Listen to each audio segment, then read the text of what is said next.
Hello, everyone. You're here with Rob and Mike on the Better Business Podcast. We're going to talk about artificial intelligence today, so we're just going to jump right into this. I'll start with this one and with my ideas of like what is artificial intelligence, and you feel free to give me your thoughts on this as well, dude. But, hey, we're all wondering what it is. Yeah, what is it, right? So when I was younger, I played a lot of video games, right? And I still get a little time now and then. It's tough these days, but when I can, I do. So I feel like in the gaming community, we've always been a little more comfortable with the concept of like what AI is, because it's like that's what we always just like generically called like, oh, I'm playing against the computer, right? We just call it like you're playing the AI, So to me, what I'm really on the lookout for is more like what now people call like AGI, like artificial general intelligence, right? Like, is there something that you can put in a machine that actually like behaves like a mind, right? And I don't think we're there yet.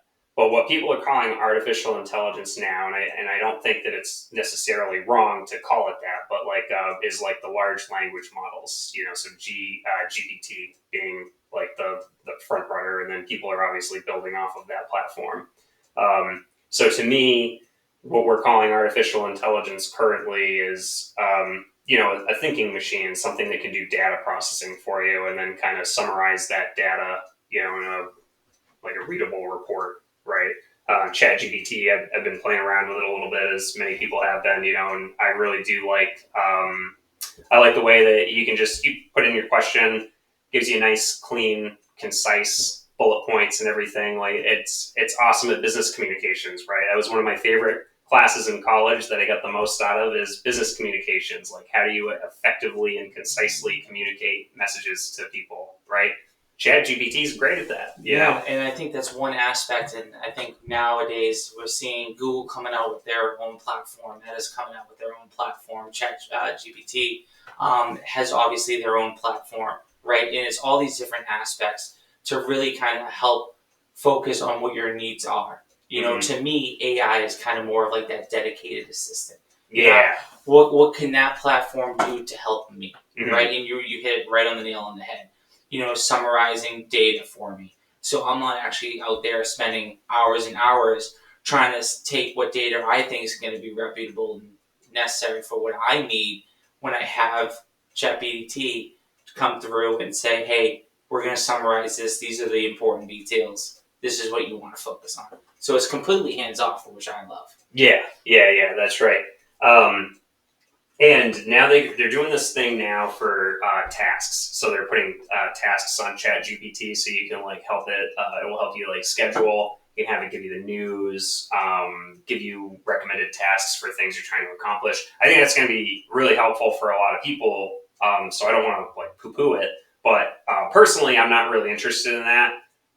I would rather just manage, like I know how to manage that stuff myself. I get more out of it just like writing a list on the whiteboard. I write like, anywhere from 5 to 8 things I'm going to do the next day, right? And that's how I prefer to do it. And I don't like to keep my time down to like the minute. I like to think about doing things in sequence. So like I do the hard thing up front, then I'll like do a workout to like take a break from that, and then I'll come back to like doing another working session in the afternoon. But then I got to transition to like family time, and I got chores and all the other things I got to work in, and so I'd probably waste time trying to have ChatGPT help me with this versus like I know up here what I already need to do. But there's a lot of people that they probably need the assistant to just help them like manage their time. Time management is obviously a big challenge for a lot of people. So I get that, and I think that that's going to be really useful. And I want to see that develop a little bit more. Because Apple's already tried this, and I don't want to say her name because she'll start talking to us from our phones. But she's not very good, and anytime I've tried to use her, I get annoyed because it's like by the 3rd or 4th time I have to explain to you what I'm asking you to do. I could have already done this. Yeah. And I think that's kind of one of the restraints with just such a newer technology and everyone trying to get their ducks in a row and obviously be a competitor in the space. And it always circles back to that like human authenticity, right? Yeah. So how authentic do you want them to kind of talk to you or create some of this data for you, whether it's scripting or summarizing some previous, like we'll say like catalogs or anything that you have that you had previous. How can that be a little bit more efficient, but in the same way have that human authenticity backing it, so it doesn't seem like kind of robot-like? Yeah, that's right. Yeah, one of the things I used it for recently, ChatGPT, was to put an image together for me for an article I was putting together. Because one of the things that's annoying is going through stock images. It's like, I know what I'm looking for, but then you're looking through all these stock images and you're like, I don't know, like that's kind of it, but not really. Talk to ChatGPT, and then it will give you and then you can just oh yeah, that's good, and then try and bring out this part of it, and then I don't like that part of it, right? And then it gives you a redo. 2 or 3 tries is really all you need, and then it's yeah, that's spot on. That's what I want. And I think that's going to come with time too. Even for me, just kind of using it more of the data management and the summarization, kind of toning back to having that dedicated assistant. I think there's wavelengths that speak for how the systems operate and kind of capabilities that we're not even familiar with yet. Just because we're kind of doing our own routine, and that's kind of been typically the norm. But what outside from that can AI really help us with? Yeah, that's right. We're just getting used to it, right? It's just a new tool. We got to learn how to use it, and we're incorporating it into our own brains of what is its use actually going to be, right? Where I see it going, if we were going to talk about the future state of AI and getting more towards that artificial general intelligence, that's where I see really needing to marry this with quantum computing. So I think that I'm not sure that AGI will be possible until we have quantum computing available at a reasonable scale where we can actually efficiently do it from an energy perspective, right? Because energy is already coming up even with just ChatGPT. You do a search on ChatGPT, and I think it's about 10 times more energy than a Google search, right? That's going to stack real fast, and so companies are already talking about having dedicated nuclear power plants, for example. That's going to be a necessity for quantum computing. One of the other things that I think might be a barrier that I don't really hear a lot of people talking about, some people do, but is the need for perception, or at least perspective. So I'm not sure that just being on a mainframe is enough to get AGI. I almost think that you need to be embodied in some sense, because what you're really looking for is consciousness, and then that brings up the question: does consciousness actually exist if you're not embodying something? And we're not really sure. We don't have an answer for that, right? We're maybe close, maybe not on figuring that out, and maybe the search for AGI will help us figure that out. But I think that might end up being a barrier that we don't see coming. 100%. All right. Well, let's talk about some benefits. So, what you personally because you're in real estate. What are you looking forward to using AI for, in its current form, but also some things that you hope come down the pipeline soon? What are you looking forward to? So what I'm looking forward to is kind of taking a step back, focusing my time on specific other areas that I could kind of focus on more profitable. One thing that I do use it for now, and we kind of touched upon earlier, is kind of that data management and the summarization, right? So for instance, say I have 10 clients, right? And it's really hard to communicate with 10 clients at the same time. Yeah. One of the benefits of ChatGPT is kind of having an express conversation with them, but kind of in a virtual setting, right? Having the system saying, hey, kind of give me a little summary. This is what I'm aiming for. Please type up this email identifying this, this, and that. And without even putting a lot of brain power in it, the system already takes advantage of that for me. So it's really more of a time management kind of data summarization that I use it for that has been really beneficial to me. What my expectations are, when you mentioned the consciousness part of it, if the systems could actually read what's going on in my mind, that would be phenomenal, because then now I'm not even giving it an idea.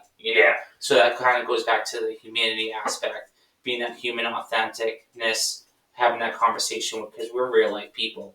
We don't necessarily want the systems to kind of communicate that way. So that more genuineness is kind of what I'm kind of excited for. Yeah. Okay. So let me ask you something on the email front. Do you do you have to? Are you typing into like? How are you using that? Like, are you So typing or talking? I'm typing it in. Okay. So basically, what I've been doing is using summary points that I want to identify and address, Yeah. and they kind of categorize that data based off my priority and what's important. Yeah. And we'll have like steps labeled 1, 2, and 3. This is what I'm looking for. Type this up. Okay. Yeah. Yeah. I gotcha. Because like that's one thing I would be excited for is being able to talk to it. Like I want like a true virtual assistant where it can be on my phone and it's a better version of what we already have. I don't want to say her name. And Yeah, I I should can, be going. yeah, exactly. And I can actually like converse with it and have like a meaningful conversation. And that serves two purposes. One, I don't even necessarily need it implanted in my brain, right? If I can just talk to it, communicate with it like I would another person, then I don't have to use my hands. And then I'm like, I'm doing other things. I'm doing the dishes and it's reading me emails and I'm telling it like, hey, okay, Joe got me this message and like, okay, reply this to him. And instead of, you know what I mean? Like I'm scrubbing away at dishes, cleaning up after dinner and I'm going through my email list and my virtual assistant's helping me, right? I think that the other purpose that would serve is then because your AI is going to train, right? It's going to build a model. It's like, so what we do as people is like you build a model of like who someone is in your head. And then what we'll always do is like, I got to talk to so-and-so about this thing. And it's like, it's going to be a difficult conversation. And then you start emulating what the other person is going to say to you in your mind. And you're like running through the simulations, right?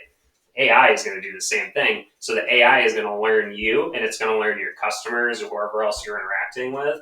And that's going to be really beneficial too, where it's like it's starting to actually act like a person that's your executive assistant, right? Like that's what I'm really excited about. And that's what I want to see. Because like, I got a Roomba sitting in the corner over there. We'll bring him into this for a second. People are talking about driving cars. Give me a vacuum that works. Okay. Like that thing was a huge waste of money. Don't buy Roomba. Like that, I want a butler. You know what I mean? Yeah. And so like, if you can't give me a physical butler, that's fine. But could you at least give me a virtual assistant that can like take, like to your point about the time, right? Take all that time off my plate. And so that I'm not spending time doing menial tasks, right? Like my executive assistant can help me with that. Yeah, and I think it's so detailed and the systems are so great. A lot of the information they're kicking back to me is a lot better than the information that I could come up with by myself. Mm-hmm. Spending all that time just thinking for the right verbiage to say, is that person going to like that? Are they not going to like that? Trying to understand that client. And then having that AI kind of really intuitive and really in depth over time to really understand me and then really understand my customer base is only going to be beneficial in the future. Yeah, that's well said. So I'm really excited about what's coming down the pipeline for it for sure. I think that virtual assistant capability is probably what's next on the horizon. Right now, I'm getting a lot more out of it. Just on like the data analysis side, like I can just punch in like, I was like, I'm working on an article about water efficiency for like livestock and crops and stuff, right? So I was able to just use ChatGPT for this, right? And I pulled some sources to like verify information and back this up, but it saved me a ton of time just being able to like inquire through ChatGPT and then just get the summarized bullet points. So that is a huge time saver, and I don't want to like devalue that. That's awesome, right? So that's more so what I'm getting out of it now. But I want to be able to just talk to it, So that's what I'm excited that'd be great because a lot of and you'll see it all the time. We're seeing it more and more common. Even if say you were going out to buy a new car, you hop on Herb Chambers, and then all of a sudden Susan comes in the bottom right hand screen. Hi Rob, how are you? Are you looking for a new GMC or a Honda today? And then I think those interactions are going to be key. Are they as authentic as they can be? Right. Not yet, just because they're more basic and it still sounds like not authentic and more like a robot. I think eventually there will be a live human, a virtual human on the bottom right hand Right. of the tab, Yeah. having that virtual interaction Yeah. with you, like you were just you and me, just Yeah. having a conversation now. Yeah. I don't think it's on that level yet, but Yeah. I think one day it will be, and I think it's going to be huge for everyone that has, whether it's a service-based business or a product-based business, kind of Yeah. having those interactions where you don't have to, and the system will have that interaction Yeah. for you. That's right. That's right. Yeah. All right. So we're gonna pivot to kind of like misconceptions and pitfalls now. So, are there any? I'll turn this over to you first. So, like, what pitfalls do you see where you think like whether it's like I don't know. There doesn't have to be anything specific, but just things that you think like where this starts to like fall through the cracks, where it's not going to live up to the hype that people might have around it. Like put it that way. Yeah, I think, and that's kind of, you don't want to give too much information out. It's one of those things that one of my concerns is having the conversations, whether it's verbally or I'm typing into the system, that's going to be learning too much about me. And it's going to learn what I really like.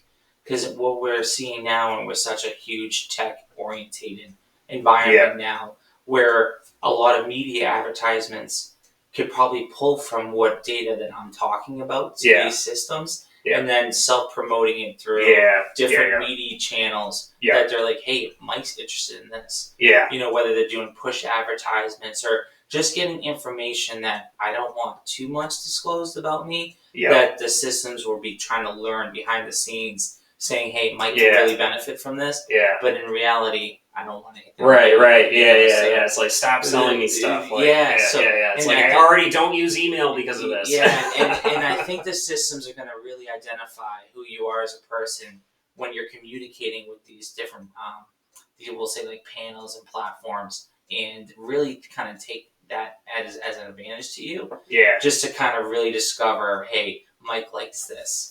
Let's freaking push him to this website or push him to this product or service that he might not need, but we know he likes it.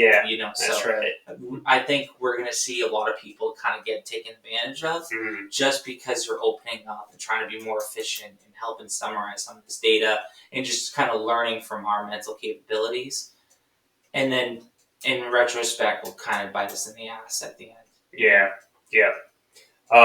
That's a great point about the privacy concerns. I think there's an AI company that I just came across that is specifically for like cybersecurity and like identity protection. So it will actually go out and like look online to see if you are like you're at risk for like identity theft or like any scams or anything that are going around that like you have information like too publicly available or whatever, and it will start to like take that stuff down and block it for you. And I assume it's kind of like similar to like your typical like email cybersecurity, where it's going to give you a report and then you're going to say yes or no on like a list of items or whatever. So I would like to see more stuff like that. I think that that's going to help combat some of that, but it is a huge concern, right? Like it still comes down to like do you trust the company that you're using or not, right? And there are a lot more companies getting more responsible about their privacy policies, so hopefully that trend continues.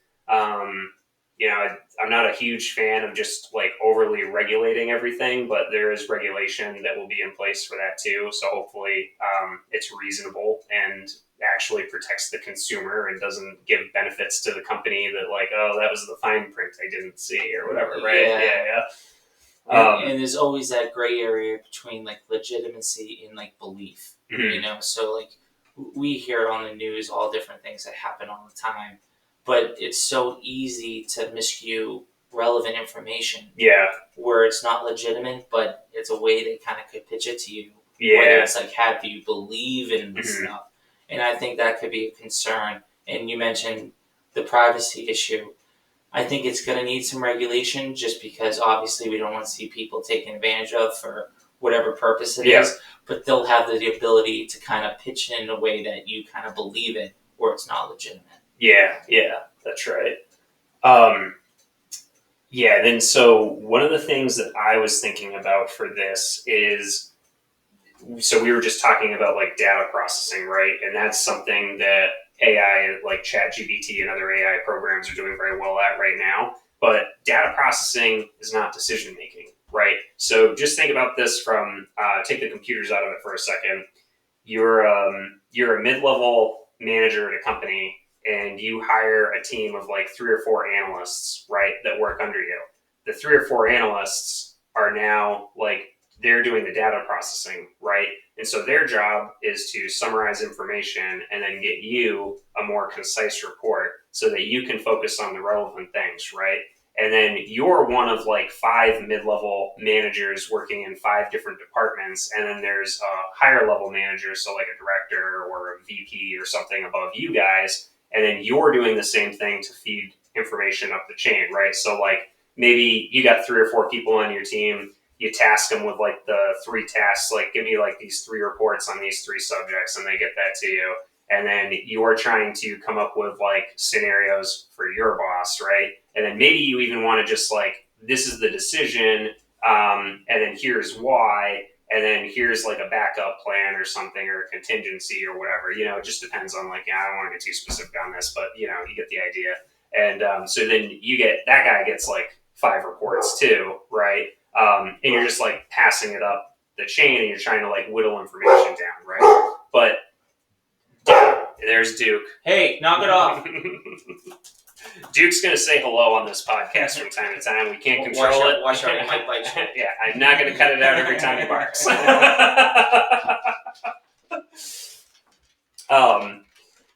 So you get the data processing, but that's not decision making, right? And so that's kind of like distill that further, and I would say that's also the difference between intelligence, right, which is what we're calling this, and intuition, right? Because intuition is something you train over time, and maybe the AIs will be able to do that, like train their intuition over time on like what the right and wrong decisions might be, based on like your feedback. And then we go back to the virtual assistant conversation, where like maybe your virtual assistant like is like, I think you're gonna like this option best, but I got a couple more just in case. You know what I mean? Like that would be really nice to see from a virtual assistant, right?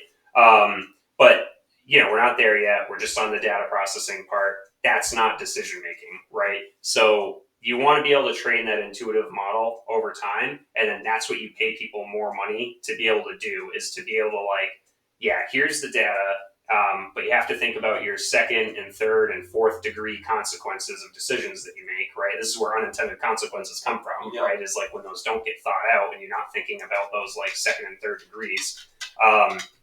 So that's what you get paid for in the decision making, is to like, it's not about your data processing skills. It's about like making the right decisions that pay off, right? Exactly. And we're not there yet with AI. And that's where I think you almost need more like an AGI solution. And going back to what we just said, like we don't know how far out we are from that. I mean, it could happen tomorrow, or it could happen 100 years from now. We'll see. Yeah, and then they could kind of implement on every specific business and every specific need. Yeah.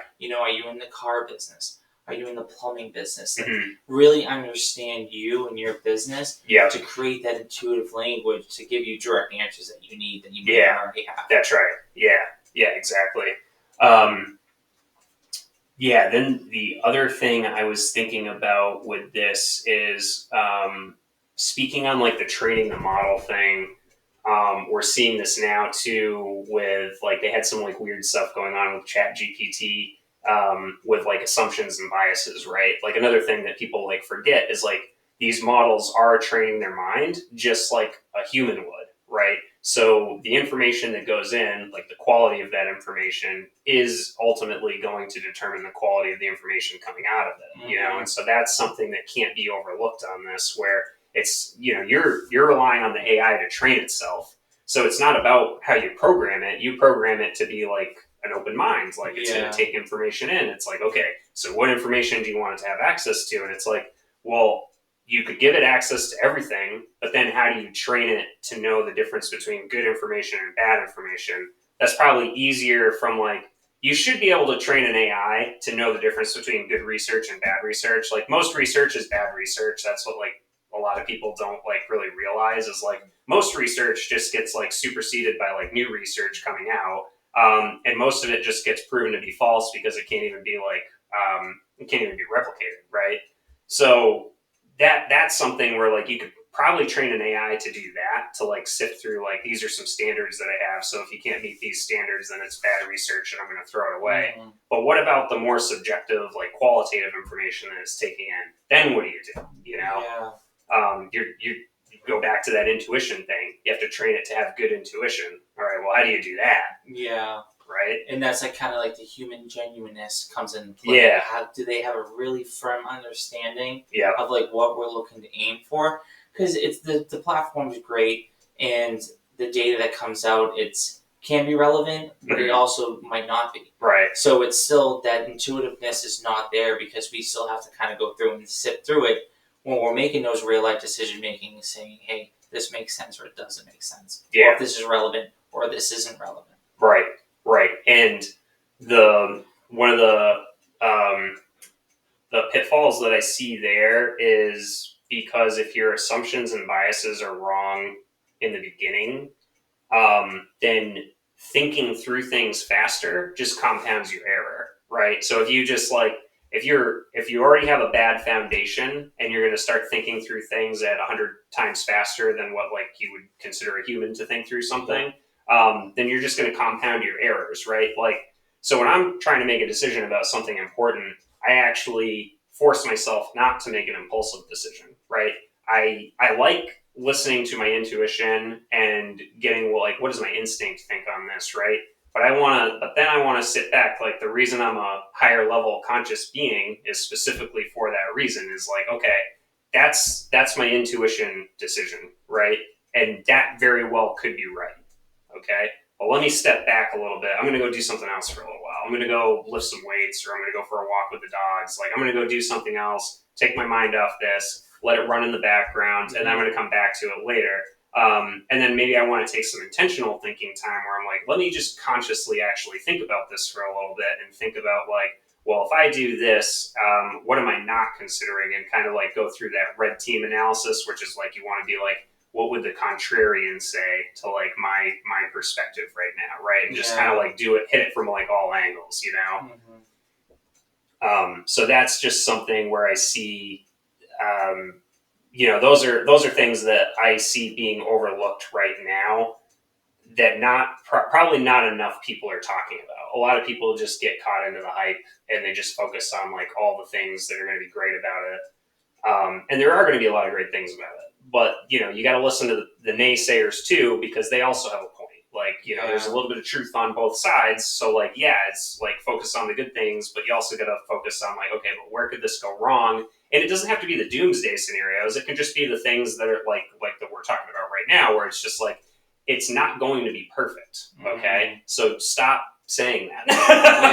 And like how we mentioned before too, it's like the quality input it's correlated to the quality of the output too. Yeah. And I think it's really comes down to like your end result that you're going for. Yeah. A lot of these people that are using these systems and using these practices, they're not taking that in-depth, really determining if that result is going to be best for them.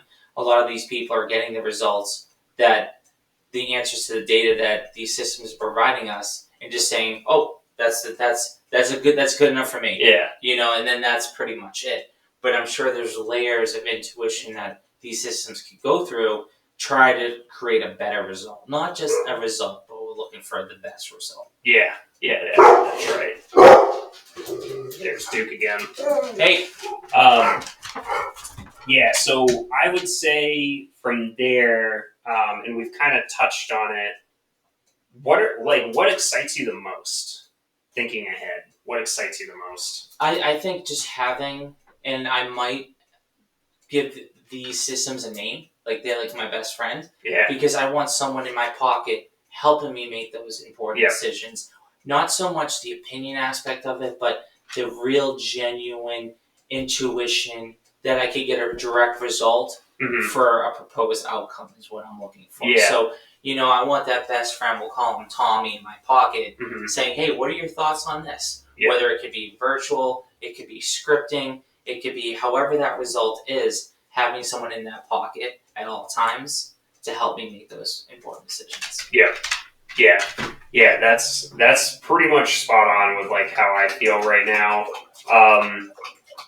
Like if I was to think really far ahead, I'd be excited if we could take one of those Tesla Optimus bots and put an AGI in that. As long as it's not like, Terminator. Lock myself in the basement. Yeah, but if I could have exactly what you just said, but in a robot that would be more useful than my Roomba, and actually help me with the chores, right? Now I'm raising 2 kids, so those are my future robots for chores as far as I'm concerned. But at the same time, they won't be here forever. And when they're gone, I would love to have an AGI butler that could just come in and help pick up the slack and just be my little robot pal, like you said, So that's something that I definitely would say I'm probably most excited about in the long run is the possibility of that.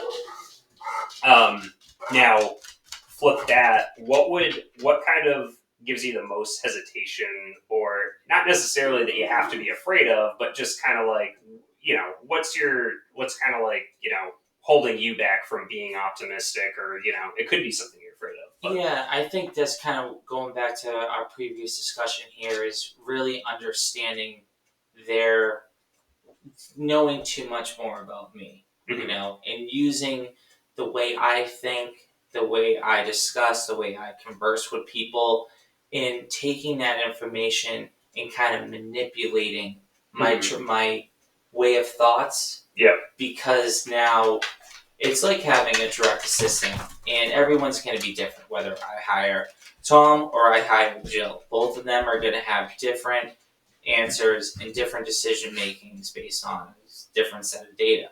I'm nervous about providing them a lot of information about my business, about myself, the way I converse with people, and then having the system have a true understanding of who I am as a person and using that for manipulation purposes. Gotcha. Whether that could be privacy issues, strict selling, specifics like that. That's kind of where I'm kind of nervous about the future. Yeah. What about yourself? Yeah. Well, to build on that one a little bit, just like the concern that there would be something behind the AI pulling threads or pulling strings, right? That's getting it to manipulate you in a certain way by learning that information. Like that could be a little concerning for sure. The one thing that struck me when you were talking about that, when you take Tom and Jill having different perspectives, what if that's something that we miss with the AI, where the AI, like all of our AI assistants, they don't have different perspectives. Like, what if we miss that part, and then they're not actually training their intuition based on us and our circumstances and our particular customer set, and they're actually just all like homogeneous, and they're giving like the same advice to everyone, and then like you just get more of this, because that's already like kind of unfortunate in the corporate world. Like you see like a lot of homogeneous like trends, like where corporations just like, oh, this corporation's doing this, so like we should all do it too, right? And you see that like all the time. So that's something that I guess I would be a little concerned about, is just like eliminating like various perspectives, right? Like and if there is various perspectives, like we're seeing videos now of children in the classroom and they're recording what the professor or the lecturer has to say, and basically kind of taking that input off the classes, we'll say, routine for chapter 1, and they basically getting an output off that. Is that the same output that all the students are getting? So if I had to write a paper on environmental danger, if I'm writing that paper using the same system and people are taking that same input of data from that exact class, is that going to be the same output per everyone who's using it? Right. We don't know. Is there any any differentiality there? I don't know. Yeah, right. I do feel like ChatGPT does that. I think it does that now based on what you're putting in. So I do think ChatGPT currently is kind of giving you feedback that's particular to like how you interact with it. I've noticed that like for the most part so far. That doesn't mean I'm right though. Like it feels that way when you're typing stuff in. It seems like it's taking cues on how you put information into it. That it's like feeding back in a way that it's like kind of picking up on your cues of like who you are and like trying to like message back the same. But like I don't know, like I don't talk to everyone who uses it, like so like you know what I mean. So it's hard to say. And that's going to be like the degree of input versus the degree of output you get. If you're asking basic information, you're probably just going to get an easy answer. Yeah. But if you're asking a very intuitive question, I would want to see the result that it's providing versus something that's less intuitive. Yeah. And then like how does it approach it between two different people, like how they prompt it and stuff. Yeah. I'm going to think of some very tricky questions. Yeah, we got to play around with that a little bit. How smart are you, AI? Yeah. One thing I'll add, because I've noticed this a little bit, is I am a little concerned about increasing the detachment from work products based on this. I'm concerned about it for writing and content in general. Like I see so many videos now where people used the AI to generate the captions, and then they didn't go through and edit the captions, and it's like that's not the word they said. You know what I mean? Like the captions are misspelled all the time, and it's like they like not everyone articulates super perfectly. Like I don't. Like I'm sure you don't either. Like we're probably not articulating perfectly right now. We're sorry. I said shoe, not show. Yeah, exactly, right. And it's just like, but no one's then like going through and reading it, and like the captions have to be right because some people like they're just scrolling through their phone, they don't have their sound on, and they're reading it, right? So like, okay, like now they just don't know what you said, and then like, okay, message lost. Yeah.